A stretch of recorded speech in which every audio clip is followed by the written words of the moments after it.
ప్రజెంటేషన్లో చెప్పారు కదా 42% మంత్రి పదవులు ఇస్తామన్నారు కదా, మిగతా 2 ఇచ్చేయమని చెప్పండి, కార్పొరేషన్ చైర్మన్లు ఇచ్చేయమని చెప్పండి. అసలు ఏమి అమలు చేయకుండా వీళ్ళు ఏదో మేము చేస్తున్నాం అనేటట్టు క్రియేట్ చేసేది చాలా తప్పది. మొదటి నుంచి చెప్తున్నాం, నిన్న కూడా చెప్పినాం.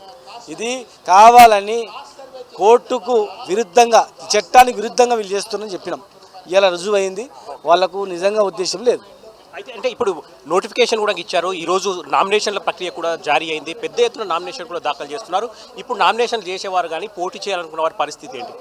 రోడ్ల పడేసారు అంతే. భూములు అమ్ముకొని, బంగారం అమ్ముకొని ఎలక్షన్లో పోవాలి. ఎలక్షన్ ఆగిపోతే మళ్ళీ దివాలా తీయాలి.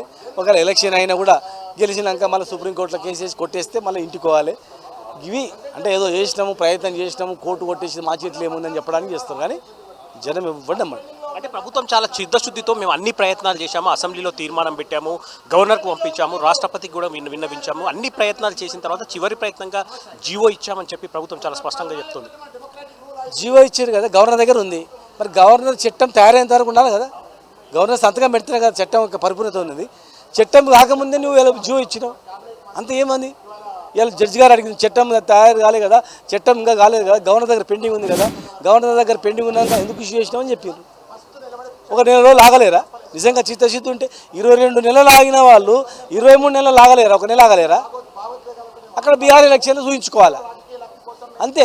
బీహార్ ఎలక్షన్లో మేము బీసీలకు ఇచ్చినామని, బీహార్లో ఉన్న బీసీలు, అక్కడ బీసీ అత్యధిక శాతం ఉంటారు కనుక, 70-80% ఉంటారు కనుక, ఆ బీసీలకు ఏదో వలయడానికి మమ్మల్ని ప్రయోగశాలగా వాడుకున్నాం అంతే. అంటే చివరికి ఏం జరగబోతుంది అనుకుంటారు? హైకోర్టు 4 వారాలు ప్రభుత్వానికి గడువు ఇచ్చింది కౌంటర్ దగ్గర కనుక, తర్వాత మళ్ళీ ఎవరైతే కౌంటర్ చేశారో వాళ్ళందరికీ కూడా కోర్టును ఆశ్రయించారో వాళ్ళందరికీ 2 వారాలు టైం ఇచ్చింది. తర్వాత ఏం జరగబోతుందని మీరు అనుకుంటారు? ఇప్పుడు జడ్జి గారు అయినా చట్టానికి లోబడి చేయాలి కదా.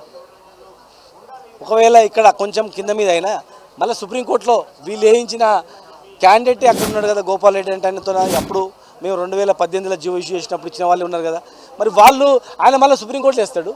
మహారాష్ట్ర మాదిరిగా ఎలక్షన్ అయినా 2 నెలల తర్వాత మళ్ళీ కొట్టేసినట్లు మళ్ళీ కొట్టేస్తారు గ్యారంటీగా. కనుక ఇదంతా తప్పు. ఇవ్వాలనుకుంటే మిగతా అంశాలన్నీ కూడా ఇవ్వమని చెప్పండి. ఇది ముందు నుంచి శ్రీనివాస్ గౌడ్ ఇదే చెప్తున్నారు. ముందు నుంచి కూడా బీఆర్ఎస్ పార్టీ ఇదే వాదన వినిపిస్తోంది. ప్రభుత్వం 9th షెడ్యూల్లో చేర్చకుండా, చట్ట ప్రకారం బీసీ రిజర్వేషన్లు కల్పించకుండా ఈ విధంగా జీవో ద్వారా ఎంత ప్రయత్నం చేసినా అది లాభం లేదని చెప్పి ముందు నుంచి మేము చెప్తూనే ఉన్నాం. చెప్పినట్టే జరిగింది. ఇప్పుడు హైకోర్టు ఎన్నికలకు